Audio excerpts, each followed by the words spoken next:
എല്ലാവരും കണ്ടതാണ്. എങ്കിലും നമ്മളിങ്ങനെ കാത്തിരിക്കുകയാണല്ലേ ടർബോ ജോസിനെ നേരിട്ട് കാണാൻ വേണ്ടിയിട്ട്. എനിക്കറിയാം ഇവിടെയുള്ള യുഎയിലെ പ്രമുഖരായിട്ടുള്ള എല്ലാ മാധ്യമ പ്രവർത്തകരും ഇവിടെ എത്തിയിട്ടുണ്ട്. കൂടാതെ നമുക്ക് കുറച്ച് സെലക്ടഡ് ആയിട്ടുള്ള ഇൻഫ്ലുവൻസേഴ്സും ഒക്കെ തന്നെ ഇവിടെ എത്തിയിട്ടുണ്ട്. നിങ്ങളുടെയൊക്കെ ചോദ്യങ്ങൾക്ക് ഉത്തരം നൽകാൻ വേണ്ടി ഇവരിവിടെ കുറച്ച് നേരത്തിനുള്ളിൽ എത്തുന്നുണ്ടായിരിക്കും. ബൈ ദ വേ, ഞാൻ പറഞ്ഞ പോലെ ട്രൂത്ത് ഗ്ലോബൽ ഫിലിംസ് മമ്മൂക്കയുടെ ഇത് 10ാമത്തെ സിനിമയാണ്. ഓസ്ലറും കൂടി ചേർന്ന് നോക്കുകയാണെന്നുണ്ടെങ്കിൽ അവരുടെ 11ാമത്തെ ചിത്രമാണ്. ടോട്ടലി അവരെ 30 സിനിമകൾ ഇറക്കിയിട്ടുണ്ട്. ആൻഡ് ദിസ് ടൈം ഈ ഒരു റിലീസ് എന്ന് പറഞ്ഞാൽ ഒരു ഗംഭീര റിലീസാണ് പ്ലാൻ ചെയ്തത്. ഞാൻ കുറച്ച് മുമ്പ് പറഞ്ഞു വരുമായിരുന്നു, സൗത്ത് കൊറിയ ഉൾപ്പെടെ ശ്രീലങ്ക ഉൾപ്പെടെ എല്ലായിടത്തും ആ ഒരു ഒറിജിനൽ കോണ്ടന്റ് ആണ് അവർ എത്തിക്കുന്നത്. മലയാളത്തിൽ തന്നെ ഈ ഒരു സിനിമ റിലീസ് ആവാനായിട്ട് പോവുകയാണ്. അതിന്റെ ഒരു സ്പെഷ്യാലിറ്റി കൂടിയിട്ട് ഈ ടർബോ എന്ന ചിത്രത്തിനുണ്ട്. ആൻഡ് നമ്മൾ കാത്തിരിക്കുന്നത് മലയാളത്തിന്റെ മഹാനടൻ, ഇന്ത്യ അഭിമാനമായിട്ടുള്ള പ്രിയപ്പെട്ട മമ്മൂക്കയെ സ്വാഗതം ചെയ്യാൻ വേണ്ടിയിട്ടാണ്. ഒരുപാട് തവണ നമ്മൾ ഇവിടെ വെച്ച് തന്നെ സംസാരിച്ചിട്ടുണ്ട്. ഇതേ ദേര സിറ്റി സെന്ററിലെ ബോക്സിന്റെ സ്ക്രീനിൽ വെച്ച് തന്നെ മമ്മൂക്കയുടെ വിശേഷങ്ങളൊക്കെ പങ്കുവച്ചിട്ടുണ്ട്. ആൻഡ് നമ്മൾക്ക് ഓൾറെഡി 3 പേര് എത്തിയിട്ടുണ്ട്. മിഥുനുണ്ട്, അഞ്ജനയുണ്ട്, ആൻഡ് രാജ്വി ഷെട്ടി അദ്ദേഹം ഇവിടെ എത്തിയിട്ടുണ്ട്. ആൻഡ് ഇവരുടെ അടുത്തൊക്കെ നമുക്ക് ചോദ്യങ്ങൾ ചോദിക്കണം. ഒരുപക്ഷെ രാജ്വി ഷെട്ടി എന്ന് പറഞ്ഞ മനുഷ്യനെ നിങ്ങൾക്ക് വേറൊരു തരത്തിൽ അറിയുന്നുണ്ടായിരിക്കും. തമാശ എന്നുള്ളൊരു ചിത്രം നമ്മളൊക്കെ കണ്ട് ആസ്വദിച്ച ഒരു സിനിമയാണ്. അദ്ദേഹത്തിന്റെ ഒരു കന്നഡ ചിത്രമാണ് അത് തമാശ എന്ന സിനിമയായിട്ട് മാറിയിട്ടുണ്ടായിരുന്നത്. സോ അങ്ങനെ ഒരുപാട് തരത്തിൽ നമുക്ക് കണക്ട് ആയിട്ടുള്ള ഒരു വ്യക്തിയും കൂടിയിട്ടാണ്. ആൻഡ് സുനിൽ എന്നുള്ള ഒരു പാട്ടിലൊക്കെ കണ്ട് ഒരുപാട് ആൾക്കാർക്ക് ഇഷ്ടമുള്ള ഒരു വ്യക്തിയാണ്. ആൻഡ് അദ്ദേഹത്തിന്റെ ഒരു മലയാളത്തിലേക്കുള്ള ഒരു ലോഞ്ച് എന്നൊക്കെ വേണമെങ്കിൽ പറയാൻ പറ്റും. അത്തരത്തിലുള്ള ഒരു സിനിമയാണ് ടർബോ. മെയ് 23-ാം തീയതി ഈ ഒരു സിനിമ ഇവിടെ ഇറങ്ങാനായിട്ട് പോവുകയാണ്. ആസ് യൂഷ്വൽ സമദ് ഭായിയുടെ സമദ് ട്രൂത്തിന്റെ ട്രൂത്ത് ഗ്ലോബൽ ഫിലിംസ് ആണ് ഈ ഒരു സിനിമ ഇവിടെ എത്തിക്കുന്നത്. എന്നാലും ഇനി അവര് എത്തുന്ന സമയം മാത്രമേ ബാക്കിയുള്ളൂ. വിത്തിൻ 1 minutes ടൈം നമുക്ക് എന്തായാലും ആ ഒരു പ്രസ് മീറ്റിലേക്ക് പോകണം. ബൈ ദ വേ, ഞാൻ പറഞ്ഞ പോലെ ഈ ഒരു സിനിമയുമായി ബന്ധമുള്ള ചോദ്യങ്ങൾ മാത്രം ചോദിക്കാന്നുള്ളത് ഒരിക്കൽ കൂടി നിങ്ങളെടുത്ത് റിക്വസ്റ്റ് ചെയ്യുകയാണ്. Thank you. കാത്തിരിക്കുകയാണ്. കാരണം ടർബോ എന്നുള്ളൊരു സിനിമ റിലീസ് ആവാനായിട്ട് പോവുകയാണ്. And this time truth Global films അവരുടെ 10ാമത്തെ മമ്മൂക്ക ചിത്രമാണ്. ഓസ്ലറും കൂടി ചേർന്ന് നോക്കുകയാണെങ്കിൽ 11ാമത്തെ സിനിമ അവരിവിടെ എത്തിക്കുകയാണ്. GCC കൺട്രീസിലൊക്കെ തന്നെ റിലീസ് ആവാനായിട്ട് പോവുകയാണ്. ട്രെയിലറും നമ്മൾ കണ്ടിട്ടുണ്ടായിരുന്നു. ടർബോ ജോസിന്റെ അദ്ദേഹത്തിന്റെ വാക്കുകൾ, നമ്മുടെ പ്രിയപ്പെട്ട മമ്മൂക്കയുടെ വാക്കുകൾ കേൾക്കാനായിട്ടാണ് ഇവിടെ എത്തിയിരിക്കുന്നതെന്ന് എനിക്കറിയാം. എന്റെ പേരിലും ഒബിയസ്ലി ട്രൂത്ത് ഗ്ലോബലിന്റെ പേരിലും ഈ ഒരു പ്രസ് മീറ്റിലേക്ക് സ്വാഗതം ചെയ്യുകയാണ്. യുഎയിലെ പ്രമുഖരായ മാധ്യമ പ്രവർത്തകരാണ് ഇവിടെ എത്തിയിരിക്കുന്നത്. കൂടാതെ കുറച്ച് ഇൻഫ്ലുവൻസേഴ്സും ഇവിടെ എത്തിയിട്ടുണ്ട്. മമ്മൂക്ക സംസാരിക്കുന്ന കേൾക്കാൻ വേണ്ടി തന്നെയാണ് എല്ലാ ആൾക്കാരും കാത്തിരിക്കുന്നത്. മമ്മൂക്ക ഒരുപാട് സന്തോഷം കാണാൻ കഴിയുന്നതിൽ നമ്മുടെ പ്രിയപ്പെട്ട മാധ്യമ സുഹൃത്തുക്കളെടുത്ത് എന്താണ് പറയുന്നത്?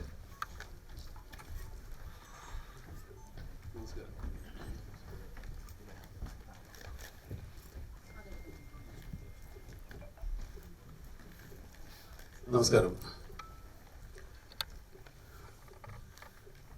ഉപചാരങ്ങളെല്ലാം കഴിഞ്ഞ് സംസാരിച്ചു. ഇത് ടർബോ സിനിമയുടെ പ്രൊമോഷണൽ ആയിട്ട് ഞങ്ങൾ വന്നിട്ടുള്ളതാണ്. കുറേ ദിവസമായിട്ട് ഞങ്ങൾ ഇങ്ങനെ അലഞ്ഞിരിക്കുകയാണ്. ആളുകളെ ഓരോ സ്ഥലത്ത് പോയി കണ്ട് പ്രൊമോട്ട് ചെയ്തുകൊണ്ടിരിക്കുകയാണ്. ഇപ്പോൾ ഇതായാലാണ് ഇത് അവസാനിക്കുന്നത്. ഇതുപോലും ഞങ്ങളിവിടെ ഇതിൻ്റെ ടീസറിൻ്റെ ലോഞ്ചിന് വന്നിരുന്നു. അന്ന് നിങ്ങളൊന്നും കാണാൻ പറ്റില്ല. അങ്ങനെ ഒരു ചവങ്ങ് തീരട്ടെ എന്ന് കരുതിയാണ് ലാസ്റ്റ് മൊമെൻ്റ് ആണെങ്കിലും ദുബായിലെ പ്രസിനെ ഒന്ന് കാണുന്നത്. സിനിമ ഒരു വലിയ സംരംഭമാണ് ഞങ്ങളെ സംബന്ധിച്ചിടത്തോളം. ഏകദേശം 110 ദിവസത്തോളം നമ്മൾ ഷൂട്ട് ചെയ്തു. 85-90ഓളം നടീനടന്മാരുണ്ട്. അതിനനുസരിച്ചുള്ള മറ്റ് സാങ്കേതിക വിദഗ്ധരും എഴുത്തുകാരും അങ്ങനെ ഒരുപാട് ആളുകളുടെ ഒരുപാട് കാലത്തെ പരിശ്രമമാണ്. സിനിമ ഏകദേശം 7 മാസമായി നമ്മൾ സിനിമ ആരംഭിച്ചിട്ട്. സിനിമ ഇപ്പോഴാണ് റിലീസാവാൻ വരുന്നത്. ഞങ്ങൾ മമ്മൂട്ടി കമ്പനിയുടെ 5ാമത്തെ സിനിമയാണിത്. ഞങ്ങൾ ഇതുവരെ എടുത്തതിൽ ഏറ്റവും ചെലവേറിയ സിനിമയാണ്. അങ്ങനെയൊക്കെ ഒരു പ്രത്യേകതയും ലേശം ടെൻഷനൊക്കെ ഉള്ളൊരു സിനിമയാണ്. അതുകൊണ്ടല്ല, ഏതൊരു സിനിമയും നമ്മൾ സിനിമ റിലീസായ മുൻപ് നിർമ്മാതാവ് ആക്ടർ എന്ന നിലയിലും ശരി ഒരു ലേശം സംഭ്രമം ഉണ്ടാവും നമുക്ക് എല്ലാവർക്കും. എനിക്കതുകൊണ്ടില്ല എന്ന് പറയില്ല, എപ്പോഴും ഉണ്ടാകാറുണ്ട്. ഇത് നമ്മൾ പ്രേക്ഷകൻ്റെ മുമ്പിലേക്കൊരു സിനിമ ഇറങ്ങുമ്പോൾ അവരിത് എങ്ങനെ സ്വീകരിക്കുമെന്നുള്ളതിനെ പറ്റി വലിയ ആകാംക്ഷ ഉണ്ടാകും. അത് പലപ്പോഴും പോസിറ്റീവ് ആകണമെന്ന് തന്നെയാണ് ചെയ്യുന്നത്. പക്ഷേ ആ ഒരു വാർത്ത കേൾക്കാൻ വേണ്ടിയുള്ളൊരു നെഞ്ചിരിപ്പ് കുറച്ച് നേരെ ഏതായാലും ഉണ്ടാവും. അത് ഇല്ലെന്ന് പറയുന്നത് സത്യമാവില്ല. ഏതായാലും ഇതുവരെയും ഒരു വലിയ റിലീസാണ് ഇതിൻ്റെ നമ്മുടെ ട്രൂത്ത് ഗ്ലോബൽ ചെയ്യുന്നത്. 23-ാം തീയതിയാണ് റിലീസ്. നിങ്ങളുടെ സഹകരണം ഉണ്ടാവണം. ഈ സിനിമയുടെ ഒരു പ്രൊമോഷനാണെന്ന് വിചാരിച്ച സിനിമയെക്കുറിച്ച് തന്നെ നമുക്ക് സംസാരിക്കാം. ചെറിയൊരു സമയം കൊണ്ട് നമുക്ക് തീർക്കാവുന്നതേ ഉള്ളൂ. നിങ്ങൾ അധികം നേരം ബുദ്ധിമുട്ടിപ്പിക്കുന്നില്ല. ഏതായാലും സന്തോഷം. മിഥുൻ, തീർച്ചയായിട്ടും രണ്ടു വാക്ക് കേൾക്കാനായിട്ട് ഒരുപാട് ആഗ്രഹമുണ്ട്. ഓസ്ലറിന് ശേഷം ഈ ഒരു സിനിമയുമായി വരികയാണ്. ഒപ്പം മമ്മൂക്കയുടെ ഒരു ഫുൾ ഓൺ മൂവിയാണിതെന്ന് പറയാം. എങ്ങനെയുണ്ടായിരുന്നു ആ ഒരു എക്സ്പീരിയൻസ് നിങ്ങൾക്ക് രണ്ടുപേരും കൂടിയിട്ട് അദ്ദേഹത്തിന് വേണ്ടിയിട്ട് ഒരു കഥാപാത്രം ഇങ്ങനെ എഴുതുന്ന സമയത്ത്? എക്സൈറ്റഡ് ആണ്. അറ്റ് ദ സെയിം ടൈം നമുക്ക് പറഞ്ഞ പോലെ പേടിച്ച് പറച്ച് സംരംഭത്തോടു കൂടി തന്നെയാണ് ഇരിക്കുന്നത്. ഞാൻ വർക്ക് ചെയ്തതിൽ, മമ്മൂട്ടി കമ്പനിയുടെ മാത്രമല്ല, ഞാൻ വർക്ക് ചെയ്തതിൽ ഏറ്റവും വലിയ സിനിമയാണ്. വലിയ സമ്മത് ഒരു വലിയ റിലീസാണ് പ്ലാൻ ചെയ്തിരിക്കുന്നത്. അപ്പം ബുക്കിംഗ് സ്റ്റാർട്ട് ചെയ്തപ്പോൾ തന്നെ നല്ല റെസ്പോൺസാണ്, ട്രെയിലറിന് നല്ല റെസ്പോൺസാണ്. അപ്പം ഒരു വലിയ റിലീസിലേക്ക് ഞങ്ങളുടെ സിനിമ എത്തുമ്പം അതിൻ്റെ ഒരു ആകാംക്ഷ, സംരംഭം എല്ലാം ഉണ്ട്. പിന്നെ വൈശാഖേട്ടൻ അദ്ദേഹത്തിൻ്റെ നേതൃത്വത്തിൽ ഒരു കൂട്ടം നല്ല ടെക്നീഷ്യന്മാരും നമുക്ക് പോലത്തെ നമുക്ക് പറഞ്ഞ പോലെ 100 ആർട്ടിസ്റ്റുകളും 110 ദിവസത്തോളം ജോലി ചെയ്ത് പുറത്തിറക്കുന്ന ഒരു സിനിമ ഒരു എൻ്റർടൈനർ എടുക്കാനാണ് ശ്രമിച്ചിരിക്കുന്നത്. ട്രെയിലർ നിങ്ങൾ കണ്ടതാണ്, പടത്തിൻ്റെ സ്വഭാവം എന്താണെന്നും ജോണർ എന്താണെന്നും ഒക്കെ. അപ്പോൾ അതിനെക്കുറിച്ച് വിശദീകരിക്കുന്നില്ല. 23-ാം തീയതി സിനിമ എത്തുമ്പോൾ എല്ലാവരും കാണണം. നിങ്ങളുടെ പ്രതികരണം പോസിറ്റീവായിരിക്കാൻ വേണ്ടി ഞങ്ങൾ പ്രതീക്ഷിക്കുകയാണ്. Thank you so much, Mithun. And we have Mr. Rashmi Shetty. How was your experience working with Mammootka? Yeah, it was a great experience. Namaskaram. So, my character name is Vetriveer Shanmugasundaram. And he's a very confident man, and he has some goals. And to achieve that, I think he'll be walking any route. And to play such a big role in front of such a big legend was a little scary and, of course, intimidating. പക്ഷേ അവരൊരു നല്ല ഒരു accompany ചെയ്യുന്ന ഒരു ആക്ടറാണ്. He always teaches you to, like, you know, if you are a little uncomfortable, he senses it and he makes you comfortable. The first day was a little scary because it was a very big monologue, and in this cinema I speak Tamil. എനിക്ക് തമിഴ് അറിയില്ല, മലയാളം കുറച്ചും കൂടി അറിയൂ. And in the last moment, actually, I by-hearted the dialogue and came to the set because I'm acting in front of him. I was already a little scared, and then suddenly director asked me to speak in Malayalam, and that was almost like, you know, one-page monologue, and sir was doing nothing in the scene, staring at me because that was his scene. Now you need to speak Malayalam in front of the legend. And I knew that, like, you know, am I speaking all right? Like, you know, is it fine and everything? And then fortunately he could sense that, like, I'm a little uncomfortable and little conscious. Then he actually, you know, casually, this can be told like this can be told like this, and he guided me. And then I could sense that he's not judging me. Now I can actually do better. So that is how, like, you know, it was a very good experience. And the whole technician list, they were very passionate, and even though I'm a director, it was a film school for me because the way they are operating, the way he had written, I was learning and observing everything because it's a big canvas. I have never worked in this big canvas. So it was a great experience. Thank you so much. And we have Anjana Jaiprakash. ഒരു huge fan base ഉണ്ട് ഹംസധ്വനിക്ക്. അതിനുശേഷം വീണ്ടും നമ്മൾ കാണാൻ വേണ്ടി പോവുകയാണ് ഈ ഒരു സിനിമയിലൂടെ. എന്താണ് അഞ്ജന ഈ ഒരു സിനിമയിൽ ചെയ്യുന്നത്? നമസ്കാരം. ഇതിലെൻ്റെ ക്യാരക്ടറിൻ്റെ പേര് ഇന്ദുലേഖ എന്നാണ്.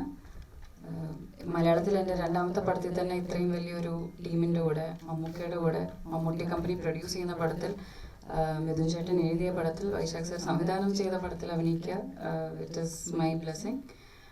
വളരെ നല്ല എക്സ്പീരിയൻസ് ആണ്. ഞങ്ങൾക്കൊരു very strong cast and crew. ട്രെയിലറിന് കിട്ടിയ നല്ല റെസ്പോൺസ്. ഞങ്ങളെല്ലാം എക്സൈറ്റഡ് ആണ്, ഞങ്ങളെല്ലാം നെർവസും ആണ്. അപ്പോൾ 23rd വെയിറ്റ് ചെയ്യുന്നു. Hopefully it will be a great film. Thank you. Samad Bhai ഉണ്ട്. സമദ് ഭായി, ഇപ്രാവശ്യം ഈ ഒരു സിനിമ ഒരു ഗംഭീര റിലീസാണ് നിങ്ങൾ ഇവിടെ പ്ലാൻ ചെയ്തിരിക്കുന്നത്. മമ്മൂക്കയോടൊപ്പമുള്ള 10ാമത്തെ ചിത്രം, ഓസ്ലറും കൂടി ചേർന്ന് നോക്കുകയാണെങ്കിൽ 11 എന്ന് പറയാനായിട്ട് പറ്റും. എങ്ങനെയുണ്ട് ഇപ്രാവശ്യം? എന്തൊക്കെയാണ് നിങ്ങൾ മെയ് 21 ഒരുക്കിയിരിക്കുന്നത്? സമായിക്കും. നമസ്കാരം. ലോകമെമ്പാടുള്ള മലയാളികൾ, ഇന്ത്യക്കാര്, പല രാജ്യക്കാര്, എനിക്ക് പേഴ്സണലി അറിയാവുന്ന പല രാജ്യക്കാരും ഇക്കയ്ക്ക് കൊടുത്തിട്ടുള്ള, മമ്മയ്ക്കൊക്കെ കൊടുത്തിട്ടുള്ള അംഗീകാരവും സ്നേഹവും, അതിൻ്റെ ഒരു നല്ലൊരു അംശം ട്രൂത്തിനും കിട്ടിയതിൽ എനിക്ക് ഒരുപാട് സന്തോഷമുണ്ട്. അപ്പോൾ ഇക്കയ്ക്ക് കൊടുത്തിട്ടുള്ള ആ അംഗീകാരവും സ്നേഹവും ഇത്രയും നാൾ നിങ്ങൾ അംഗീകരിച്ചിട്ടുണ്ട്, നിങ്ങൾ സ്വീകരിച്ചിട്ടുണ്ട്. അപ്പോൾ അത് ഇതുപോലെ തന്നെ ഈ ഞങ്ങളുടെ വലിയൊരു സിനിമയ്ക്കും ഉണ്ടാകുമെന്ന് തന്നെയാണ് ഞാൻ പ്രതീക്ഷിക്കുന്നത്. ഇൻഷാ അല്ലാ അതിന് വേണ്ടിയിട്ട് നിങ്ങളോട് എല്ലാവരും റിക്വസ്റ്റ് ചെയ്യുന്നു. Thank you. അപ്പോൾ ടർബോയുടെ പ്രസ് മീറ്റ് ആണ് ഇതെന്നുള്ള കാര്യം നിങ്ങൾക്ക് എല്ലാവർക്കും അറിയാം. സോ നമ്മുടെ പ്രിയപ്പെട്ട മാധ്യമ പ്രവർത്തകർ ഇവിടെയുണ്ട്. നിങ്ങൾക്ക് ചോദ്യങ്ങൾ ചോദിക്കാം. ഞാൻ ആദ്യം പറഞ്ഞ പോലെ ഈ സിനിമയുമായി ബന്ധമുള്ള ചോദ്യങ്ങൾ മാത്രം ചോദിക്കുക എന്നുള്ള കാര്യം ഒരിക്കൽ കൂടി റിക്വസ്റ്റ് ചെയ്യുകയാണ്. So Q&A session is open.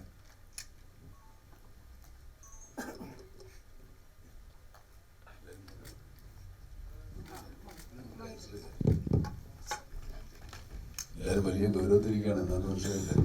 ചിരിക്കാം, സമാധാനമായിട്ടിരിക്കാം, ഞങ്ങളൊക്കെ റിലാക്സ് ചെയ്യട്ടെ. നിങ്ങളുടെ മുഖം കാണുമ്പോൾ നമുക്ക് ടെൻഷനാവും. ഒന്ന് നിങ്ങളൊന്ന് ബ്രേക്ക് പിടി. എല്ലാവരും ഇങ്ങനെ നമുക്കും ഒരു ടെൻഷനാവും. നമ്മൾ എന്ന് കാണുന്നവരല്ലേ.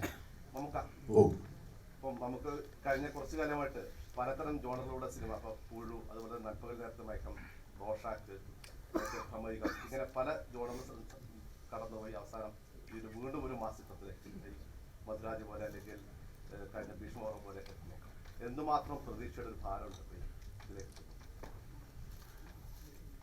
ഇത് ഈ പറഞ്ഞ പോലത്തെ സിനിമയൊന്നും അല്ല. ആ സിനിമയാണെന്ന് ഇപ്പോഴും നമുക്കൊരു ബോധ്യമായിട്ടില്ല. ഇത് വളരെ സ്വാഭാവികമായിട്ട് സംഭവിക്കാവുന്ന സിനിമയാണ്. പക്ഷേ മാസരംഗങ്ങളൊക്കെ ഉണ്ട്. ഇതിന് പറഞ്ഞാൽ നമ്മളിപ്പോൾ ഒരു എന്താ പറയുക, മാസ് സിനിമ ആണോ എന്താണ് ഒന്നും പറയാൻ പറ്റില്ല. കാരണം മാസിനും ക്ലാസിനും അത് രണ്ടും അല്ലാത്ത ആളുകൾക്കും സാധാരണക്കാർക്കും പാമരനും എന്താ പറയുക പണ്ഡിതനും ഒക്കെ കാണാവുന്ന സിനിമയായിട്ടാണ് ഞങ്ങൾ ഒരുക്കിയിരിക്കുന്നത്. ഇനിയിപ്പോൾ എങ്ങനെ ഇതിൻ്റെ ആർക്കൊക്കെ ഇഷ്ടപ്പെടും ആർക്കൊക്കെ ഇഷ്ടപ്പെട്ടില്ല എന്ന് നമുക്കിപ്പോൾ പ്രൊഡിക്റ്റ് ചെയ്യാൻ പറ്റില്ല. എന്നാലും ആളുകൾ പ്രതീക്ഷയോടെയാണ് ഇരിക്കുന്നത്. അതും ഒരു സന്തോഷവും ഒരു പേടിയുണ്ട്. എന്തെങ്കിലും ആട്ടെ, ഇപ്പോൾ ഇറങ്ങാൻ പോയി സാധനം കയ്യിൽ നിന്ന് പോയി. ഇനിയിപ്പോൾ നിങ്ങൾ അമ്പ് വില്ലിൽ നിന്ന് പുറപ്പെട്ട് കഴിഞ്ഞു. ഇപ്പോൾ അത് വരുന്നവരെ ആണ്ടെന്നുള്ള എനിക്കതിനെ പറ്റുള്ളൂ. ഇതുകൊണ്ടെന്നൊക്കെ പറഞ്ഞ അവസാനം അത് എവിടെയെന്ന് ചോദിച്ചാൽ നമ്മൾ ചുറ്റും. അതുകൊണ്ട് ഇനി പറയാതെ എന്നാലും എന്തെങ്കിലുമൊക്കെ ഉണ്ടാവും. നമ്മൾ കഷ്ടപ്പെട്ടിട്ടുണ്ട്, നല്ലോണം ശ്രമിച്ച് ട്രൈ ചെയ്തിട്ടുണ്ട്. ഈ പറയുന്ന ആർട്ടിസ്റ്റായാലും ശരി, ടെക്നീഷ്യനായാലും ശരി, മറ്റ് ഡിപ്പാർട്ട്മെൻറ്റ് എല്ലാവരും നല്ല കോപ്പറേറ്റ് ചെയ്ത് കഷ്ടപ്പെട്ട് രാത്രിയും പകലും ലൈറ്റും. സിനിമയുടെ ഒരു ഭൂരിഭാഗം നടക്കുന്ന വേദരാശിയിലാണ്. അവിടെ ഒരു രാത്രി സീനുകൾ ഒരുപാടുണ്ട്. ആളുകൾ രാവിലെ ഉറക്കം വെച്ചിട്ടുണ്ട്. പിന്നെ ഡയറക്ടർ ഇതുവരെ ഉറങ്ങിയിട്ടില്ല, എപ്പോഴും വർക്ക് ചെയ്തുകൊണ്ടിരിക്കുകയാണ്. പിന്നെ ഇദ്ദേഹത്തിന് അങ്ങനെ എഴുത്തുകാരനായതുകൊണ്ട് ഡയറക്ടർക്ക് പകരം വന്ന ആളാണ്. അല്ല, എഴുത്തുകാരനോട് ചേർത്ത് ഡയറക്ടറെ കൂടെ ചേർത്ത് വന്നതാണ്.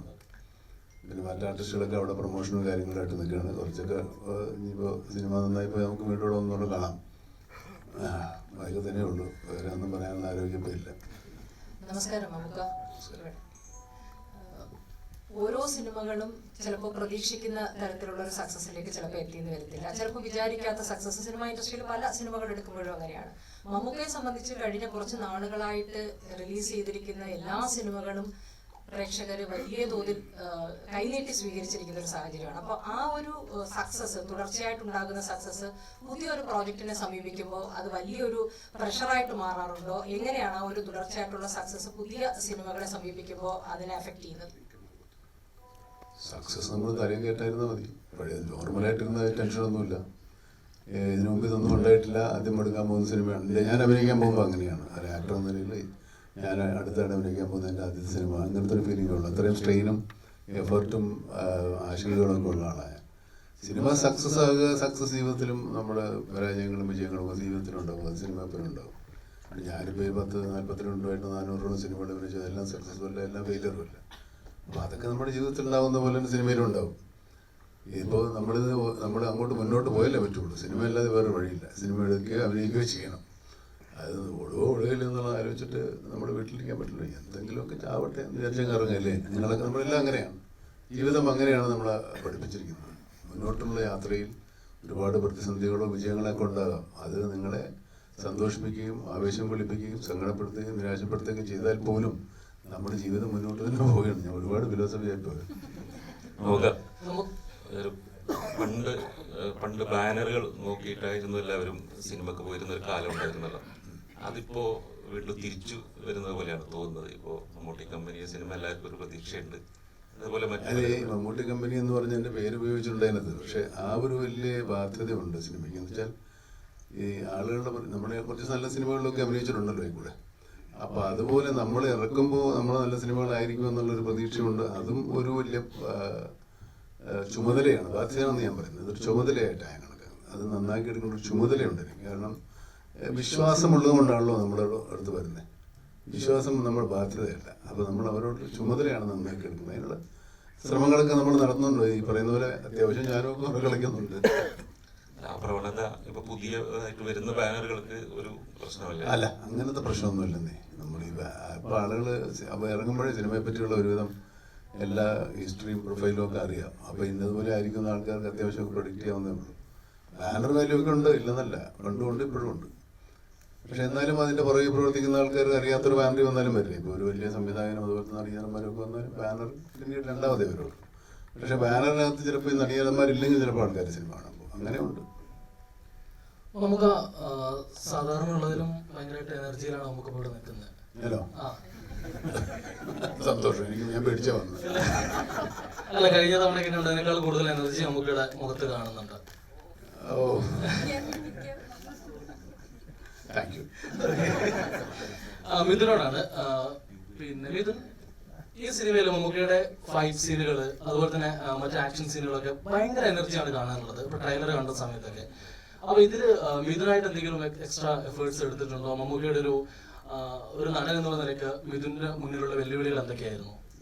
ഞാൻ സത്യം പറഞ്ഞാൽ മമ്മൂട്ടി കമ്പനിയുടെയും മമ്മൂട്ടിയുടെയും വൈശാഖേട്ടൻ്റെയും പുറകിൽ ഒളിച്ചു നിൽക്കുന്ന ഒരാളാണ്. റിയാലിറ്റിയിൽ അതാണ് സത്യം. കാരണം നമ്മൾ എഴുതി കൊടുത്ത് ഇവിടെ ഒരു ആക്ഷൻ സംഭവിക്കുന്നു, അതിന്റെ പ്രീയും അതിന്റെ പോസ്റ്റും അല്ലേ നമുക്ക് എഴുതാൻ പറ്റുള്ളൂ. അപ്പൊ ഈ ആക്ഷൻ ഇങ്ങനെ സിറ്റുവേഷൻ ഇവിടെ സംവിധായകന്റെ പ്രതിനിധിയായി വന്നു. അതെ, കുഴപ്പമില്ല, പറയാം. അപ്പോൾ അങ്ങനെ എഴുതി കൊടുക്കുമ്പോൾ സംവിധായകൻ കൂടെയാണ്. അതെ. അപ്പൊ ഇത് നമ്മൾ എഴുതി കൊടുക്കുന്നു, നമുക്ക് അതിനടുത്ത് പറയുന്നു, വൈശാഖേട്ടൻ സ്ക്രിപ്റ്റ് ലോക്ക് ചെയ്തതിനു ശേഷം ഈ ആക്ഷൻ സീക്വൻസ് അദ്ദേഹമാണ് ഡിസൈൻ ചെയ്യുന്നത്. അപ്പം വൈശാഖേട്ടനും ഷമീർ മുഹമ്മദും നമ്മുടെ സ്റ്റണ്ട് മാസ്റ്റർ ഫീനിക്സ് ലോഗും എല്ലാം ചേർന്ന് നമ്മൾ കുറച്ച് റിഹേഴ്സ് ചെയ്ത് ഇത് ഫൈറ്റ് ഷൂട്ട് ചെയ്ത് ശേഷം മമ്മൂക്കെ കൊണ്ടുവന്ന് കാണിച്ച് ഇത് എങ്ങനെയൊക്കെയാണ് നമ്മൾ എടുക്കാൻ പോകുന്നത്. മമ്മൂക്ക് അതിന് വേണ്ടി വളരെ ആവേശത്തോടു കൂടി നന്നായി കഷ്ടപ്പെടുന്ന എല്ലാവരും കൂടി ചെയ്തതാണ് ഇതിലെ ഫൈറ്റ് സീക്വൻസ്. അപ്പോൾ അതിലെ ഫൈറ്റ് നമ്മൾ നേരത്തെ ഷൂട്ട് ചെയ്തിട്ടുണ്ട്, ഞാനില്ലാതെ. നമ്മുടെ ബാക്കിയുള്ളെല്ലാം ഡമ്മി ആക്ടേഴ്സിനെ വെച്ച് ഷൂട്ട് ചെയ്തിട്ടാണ്.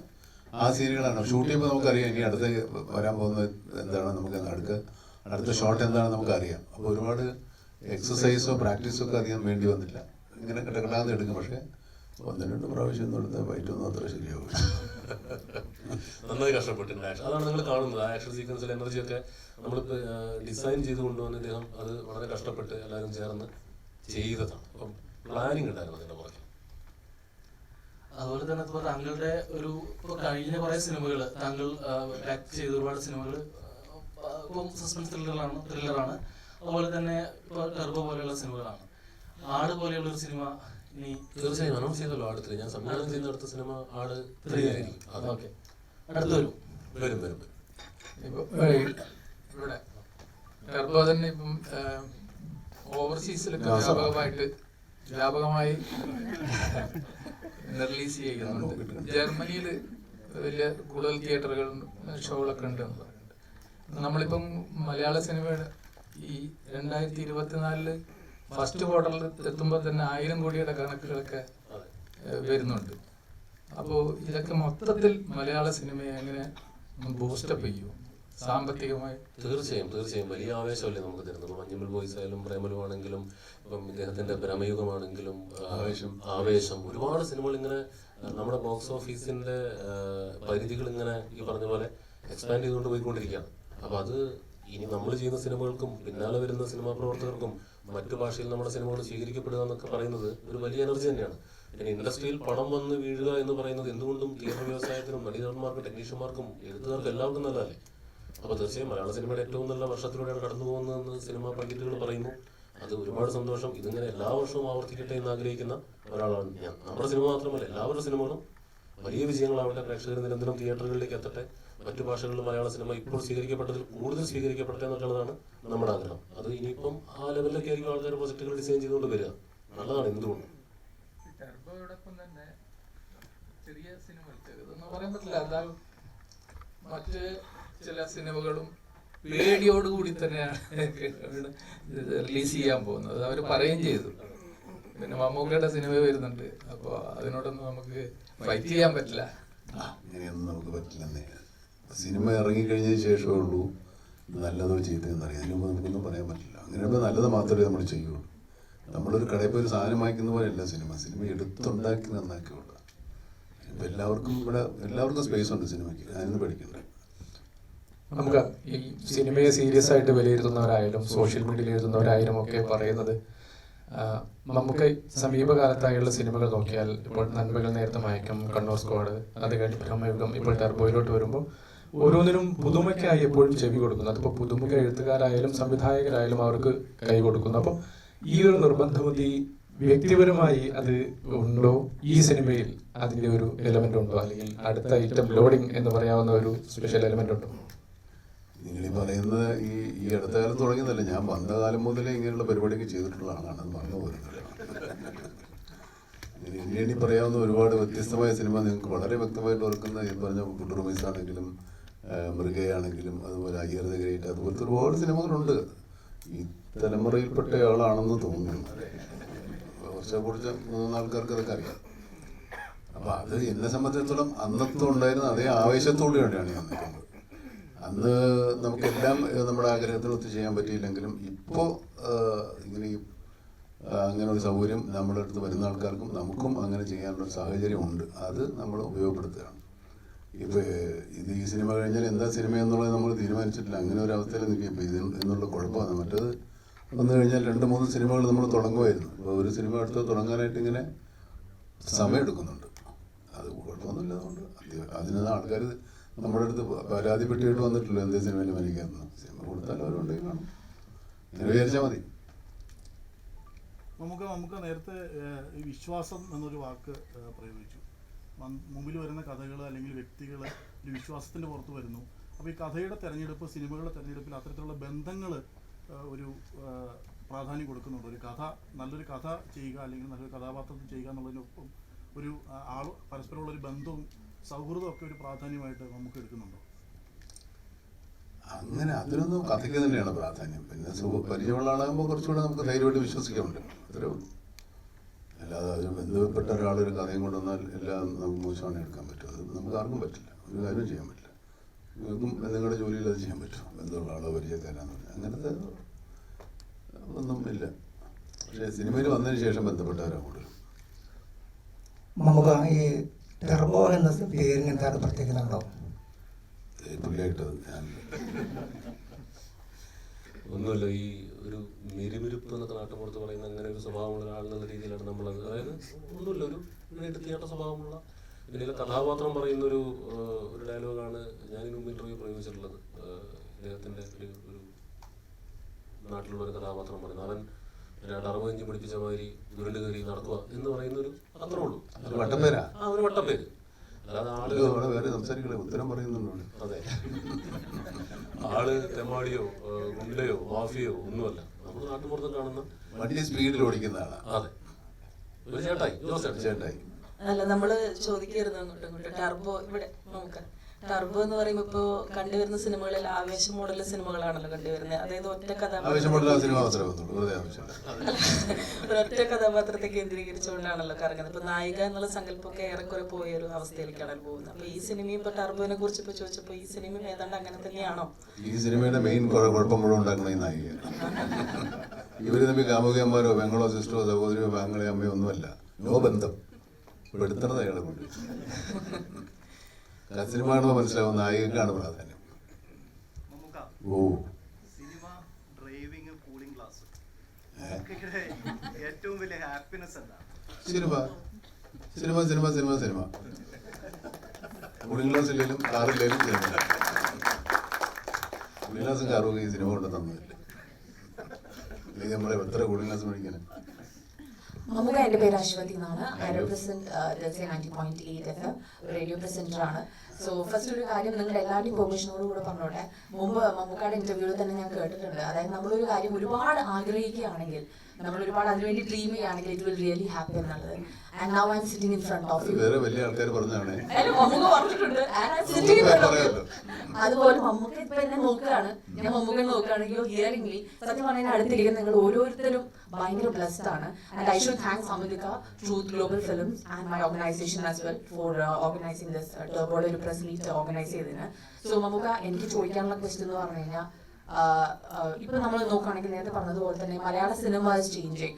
ഇപ്പൊ ഒരു നായിക പ്രാധാന്യമില്ല അല്ലെങ്കിൽ നായിക ഇല്ലാത്തൊരു മൂവി ആണെങ്കിലും അതല്ലെങ്കിൽ ഇപ്പം 3 ക്യാരക്ടേഴ്സ് ഉള്ള നമ്മുടെ ബ്രഹ്മയുഗം പോലത്തെ മൂവി ആണെങ്കിലും അതല്ല ഈവൻ സോങ്സ് ഇല്ലാത്ത മൂവി ആണെങ്കിൽ പോലും നമ്മുടെ Malayali audience V accept those kind of movies. അതേപോലെ തന്നെയാണ് ഇപ്പൊ as an audience that's what I feel. അപ്പോൾ മമ്മൂക്ക ആസ് എൻ ഓഡിയൻസ് എന്ന നിലയിൽ നമ്മുടെ മറ്റ് മലയാള മൂവീസ് നോക്കുകയാണെങ്കിൽ what you feel? Is it the audience മാറുകയാണോ അതോ മലയാള സിനിമയാണോ മാറുന്നത്? ഓഡിയൻസ് മാറിയാലും സിനിമ മാറുള്ളൂ. ഓഡിയൻസ് ആണ് സിനിമ മാറ്റുന്നത്. ഒടുവിലത് കാണാതിരിക്കും, നല്ലത് കാണുമ്പോൾ നാച്ചുറലി സിനിമ നന്നാവും. നല്ല ഓഡിയൻസ് ഉള്ളിടത്ത് നല്ല സിനിമ ഉണ്ടാവുള്ളൂ. അതിലൊന്നും തർക്കമൊന്നുമില്ല. നമ്മുടെ ആളുകൾ നല്ല സിനിമയെ പ്രോത്സാഹിപ്പിക്കുന്നത്, നല്ല സിനിമ കാണാൻ വരുന്നത് കൊണ്ടാണ് നല്ല സിനിമ ഉണ്ടാകുന്നത്. മറ്റു ഭാഷകളിൽ കണ്ടില്ല, അവർക്ക് ഓഡിയൻസിനെ അറിയാത്തതുകൊണ്ടാണ് ചിലപ്പോൾ അവർ പരാജയപ്പെട്ടു പോകുന്നത്. ഓഡിയൻസാണ് സിനിമയെ നിയന്ത്രിക്കുന്നത് പൂർണ്ണമായിട്ടും. Just one more question to Mithun Chettan and Rajvi Shetty sir. Of course, നമ്മുടെ നോർമൽ ഒരു വില്ലൻ കഥാപാത്രം എന്ന് പറയുമ്പോൾ നോർമൽ നമ്മൾ കണ്ടിട്ടുള്ളത് കുറച്ച് ജയന്റ് ആണ്, കുറച്ച് ഹെവിയാണ്, അങ്ങനെയൊക്കെ. ഈ ഒരു വില്ലൻ എന്ന് പറയുമ്പോൾ ഒറിജിനൽ വില്ലന്മാരൊക്കെ ഇതിനേക്കാളും ചെറുതാണ്. സത്യം പറഞ്ഞാൽ ഞാൻ കണ്ടിട്ടില്ല. പരിചയമുള്ള ആൾക്കാർ ചോദിച്ചു നോക്കും, നല്ല കൊണ്ടുവരേക്കാണ് പെൻസിൽമാർക്കുള്ള ആൾക്കാർ പറപ്പിക്കണത്. അതെ, അപ്പൊ വില്ലൻ ഇവിടെ ഷർട്ടും മുണ്ടും ഷോളൊക്കെ ആയിട്ടാണ്. ബിപിൻ ചേട്ടാ ഇത് വളരെ പെർപ്പസ്ഫുള്ളി ചെയ്തൊരു കാര്യമാണോ? അതേപോലെ തന്നെ വൺ മോർ തിങ്, രാജ്വി ഷെട്ടി സാറിന് മുമ്പ് കണ്ടപ്പോ ഞാൻ പറയാൻ വിട്ടുപോയൊരു കാര്യമായിരുന്നു, നീവു ഹെഗിത്രേ പഠിച്ചു വന്നതാണ്, മറന്നുപോയി എന്ന് ചോദിച്ചപ്പോ. എന്തുകൊണ്ട് ഇദ്ദേഹത്തെ കാസ്റ്റ് എന്നുള്ളതിന് എനിക്ക് ഒറ്റ മറുപടി ഉള്ളൂ, ആളെ വേണ്ടത്ര പരിചയമില്ലാന്ന് തോന്നുന്നു. ഞാൻ പറഞ്ഞത് ഇയാളെ കണ്ട് ഭ്രമിച്ചിട്ടാണ് നമ്മൾ ഇദ്ദേഹത്തെ ക്ഷണിക്കുന്നത്. ലളിതമനെ കണ്ട് നമ്മൾ ഇങ്ങനെ ഇതാരാണ് ഇയാളെന്നുള്ള അന്തം വിടലിലാണ് ഇദ്ദേഹത്തെ നമ്മൾ ഈ സിനിമയിലേക്ക് ക്ഷണിക്കുന്നത്. അദ്ദേഹം ഇങ്ങനത്തെ ഒരു സിനിമ, ഇങ്ങനത്തെ ഒരു ക്യാരക്ടർ ചെയ്യുമെന്ന് പോലും നമുക്കറിയില്ലായിരുന്നു. കാരണം അദ്ദേഹം ചെയ്ത സിനിമകളുടെ പാറ്റേൺ നമുക്കറിയാലോ. അപ്പോൾ ഇദ്ദേഹത്തെ കണ്ട് ഇഷ്ടപ്പെട്ടിട്ട് തന്നെയാണ് നമ്മൾ ഈ ചിത്രത്തിലേക്ക് ക്ഷണിച്ചത്. ബാക്കി ഇദ്ദേഹം പറയട്ടെ.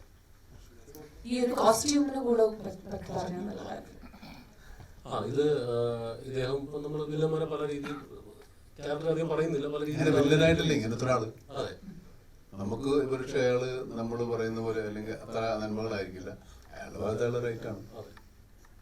അപ്പോൾ കോസ്റ്റ്യൂം നമ്മൾ ഒരു ഇദ്ദേഹത്തിന് കണ്ടില്ലാത്ത സ്യൂട്ട് കൊടുക്കണോ പാൻറ് കൊടുക്കണോ എന്നൊക്കെ ആളുകളൊക്കെ ഒരു കാര്യം ചെയ്യാം. നമുക്ക് മുണ്ടും ഈ പറഞ്ഞ പോലെ ഒരു ഷർട്ടും ഹെലികോപ്റ്ററിലൊക്കെ വരുന്നതിന്റെ കോൺട്രാസ്റ്റ് പിടിക്കാന്ന് വിചാരിച്ചു. അതിന്റെ കൂടെ ഒരു തുണ്ടും ഒക്കെ കൊടുത്ത് അങ്ങനെ കോൺട്രാസ്റ്റ് പിടിക്കാന്ന് വിചാരിച്ചു. അപ്പോൾ വൈശാട്ടിനെ നോക്കിയെന്ന് പറഞ്ഞു. അങ്ങനെ വൈശാട്ടിന് കോസ്റ്റ്യൂം ഒക്കെ പറഞ്ഞ് എല്ലാം സെറ്റ് ചെയ്ത് കഴിഞ്ഞപ്പോഴാണ് ഇദ്ദേഹം ആക്ച്വലി നടക്കുന്നത് ആ കോസ്റ്റ്യൂമിലാണ്. കളർ മാത്രമേ മാറ്റുള്ളൂ. അപ്പൊ അത് ഇദ്ദേഹത്തിന്റെ കോസ്റ്റ്യൂം വളരെ യാദൃശ്ചികമായിട്ട് നമ്മൾ ഡിസൈൻ ചെയ്തതിൽ ആയി പോയതാണ്.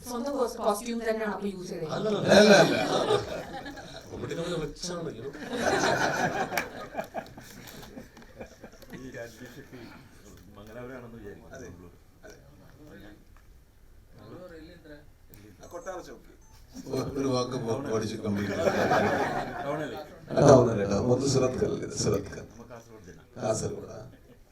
കാസർഗോഡ് ജനം എല്ലാം ഉണ്ട്. അവിടെ ഒരു അല്ലിത്തിരയുണ്ട്, ഇവിടെ ഒരു ഇല്ലിത്തിരയുണ്ട്. ഇനിയിപ്പോ എല്ലാരും കൂടെ കാസർഗോഡേക്ക് പോലെ. ഞാൻ കന്നഡ സിനിമ കുറെ കണ്ടിട്ടുണ്ട്. മിക്കതും കമേഴ്സ്യൽ സിനിമകളായിരുന്നു അന്ന് കണ്ടിരുന്നത്. എനിക്ക് തോന്നുന്നത് ഉപേന്ദ്രയുടെ ഓമാണ് ആ ഒരു കാലത്ത് ചെറിയൊരു മാറ്റം വരുത്തിയ ഒരു സിനിമയായിട്ടാണ് തോന്നിയത്. പിന്നീട് നിങ്ങളുടെ രാജ്വി ഷെട്ടിയുടെ ഋഷഭ് ഷെട്ടിയുടെ സിനിമയാണ്, ഒരു മൊട്ടായി കഥ ആണ് താങ്കൾ ആദ്യമായിട്ട് വന്നതെന്ന് എനിക്ക് ഓർമ്മയുണ്ട്. അപ്പോൾ ഈ ഒരുപാട് മാറ്റങ്ങൾ ഇപ്പോൾ കന്നഡ സിനിമയിൽ ഉണ്ടായല്ലോ, അത് എങ്ങനെയാണ് നോക്കി കാണുന്നത്? അതിന് മുമ്പ് ആക്ച്വലി പവൻകുമാർ ഒരു പടം ചെയ്തിട്ടുണ്ട്, ലൂസിയ പറഞ്ഞിട്ട്. പിന്നെ ഹേമന്ത് റാവു ഗോധി പണ സാധാരണമായിട്ട് ചെയ്തിട്ടുണ്ട്. പക്ഷെ എന്താ വെച്ചാൽ ഇപ്പോ V3, Rakshit Rishabh and me, we are actor and directors and writers. That is the reason we get a lot of credit that we don't deserve, because others have worked also. But we get the credit because actors, because that's a industry where actors get a little more importance than the other technicians. I think it's because when people from non-filmy background come to the industry, they have an original or new story to tell because of the place they are from and because of the culture they have lived in. And they believe in it and the stories change. I think that is one reason maybe presently the changes are coming. I don't think that's we can do better. we can do a lot more aggressively in writing and everything. But yeah, we need a little time. How far Malayalam films receiving in Kannada? Very well, very well. For example, like Avisham was a super duper hit, and Premalu was a very good hit, and Manjumal Boys received very well, and even with the Turbo, the enquiry for the distribution is very good there, and it is gone, sir. I think it's not anymore language cinema. It's about good cinemas or bad cinemas. If it is good, it will be received in Chennai and Telugu speaking states as well.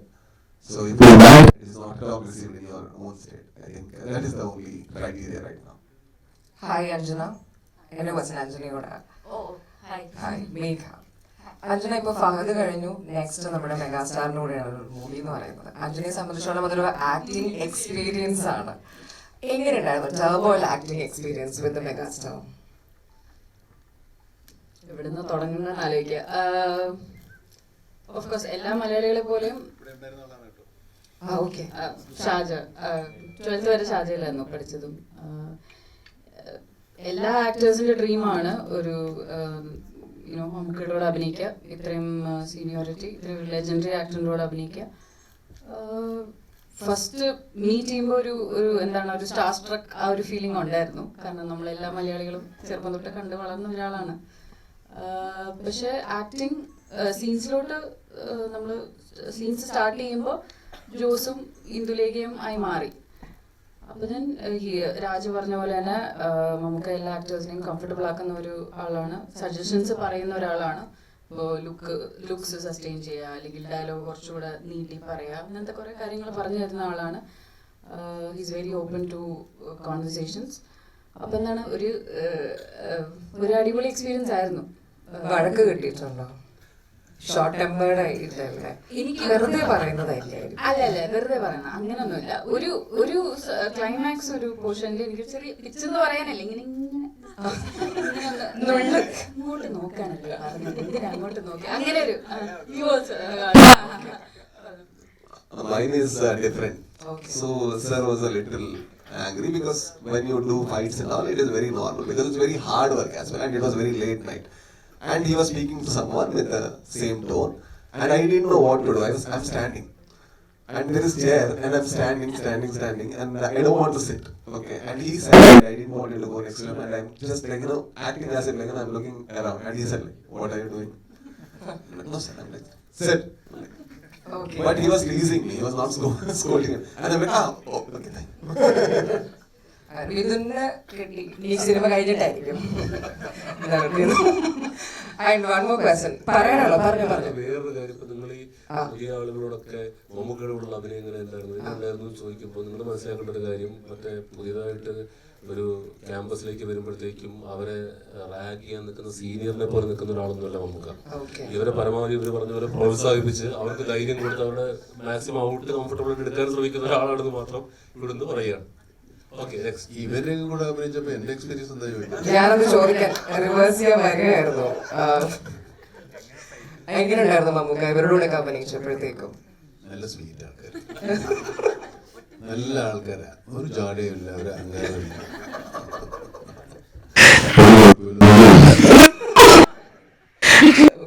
ഇവര് പറയുന്നത് ഞാൻ school മാഷെ കൊടുത്ത നുള്ളി പക്ഷെ ഞങ്ങൾക്ക് ഭയങ്കര excited ആണ്. ഇപ്പൊ ലാലേട്ടനാണെങ്കിലും മമ്മൂക്കയുടെ ഒപ്പം അഭിനയിക്കുമ്പോ അവർക്ക് കിട്ടുന്ന ആക്ടിങ് എക്സ്പീരിയൻസ്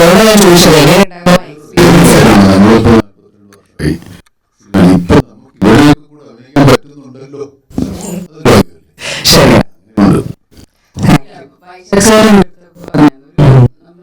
യൂണിവേഴ്സിറ്റി പോകുന്ന പോലെയാണ്, PhD എടുത്ത ഒരാളുടെ അടുത്ത് നിൽക്കുന്ന പോലെയാണ്. അപ്പൊ നമുക്ക് at one go എല്ലാ ഇൻഫർമേഷനും കളക്ട് ചെയ്യാൻ പറ്റില്ല, കുറച്ചായിട്ട് പഠിച്ചു വരാൻ പറ്റുള്ളൂ.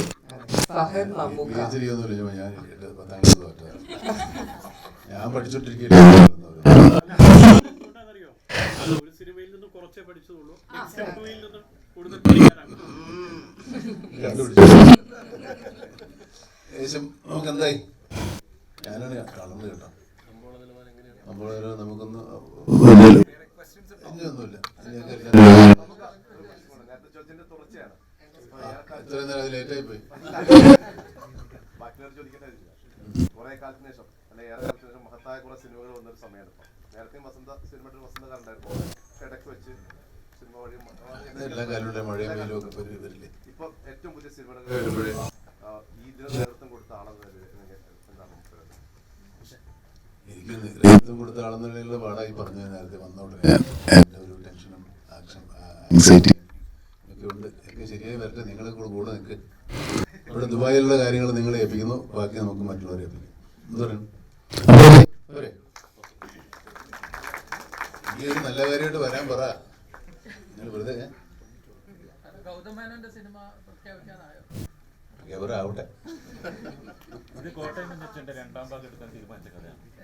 അല്ലല്ല, കോട്ടയം കുഞ്ഞച്ചന് ഇനിയിപ്പോ 20 കൊല്ലമായില്ലേ എടുക്കാൻ പറ്റും. പിന്നെ ഒരു ലൈൻ ഞാൻ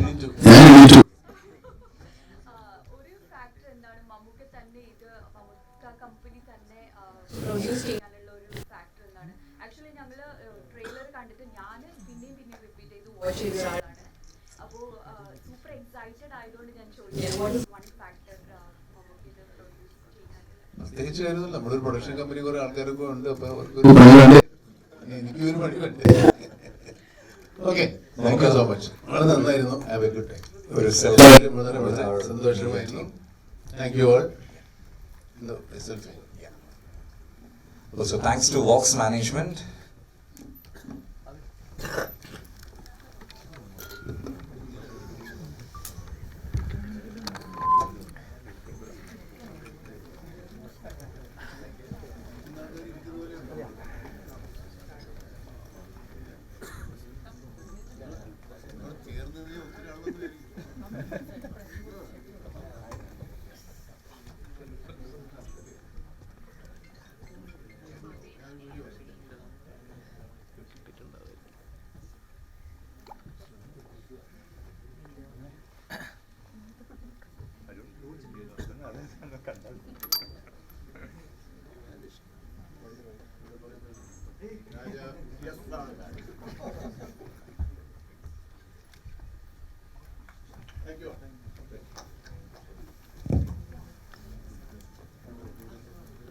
Thank you so much everyone. ഒരിക്കൽ കൂടി വോക്സ് മാനേജ്മെന്റ് അടുത്തും ഒരു വലിയൊരു താങ്ക്സ് അറിയിക്കുകയാണ്. നമ്മളുടെ ക്ഷണം സ്വീകരിച്ച് ഇവിടെത്തിയ എല്ലാ മാധ്യമ പ്രവർത്തകരുടെ അടുത്തും ഒബ്വിയസ്ലി ഇൻഫ്ലുവൻസേഴ്സിന്റെ അടുത്തും ഒക്കെ ഉള്ളൊരു നന്ദി അറിയിക്കുന്നു. May 23rd ഈ ഒരു സിനിമ ഇവിടെ റിലീസാണ്. Thank you so much everyone.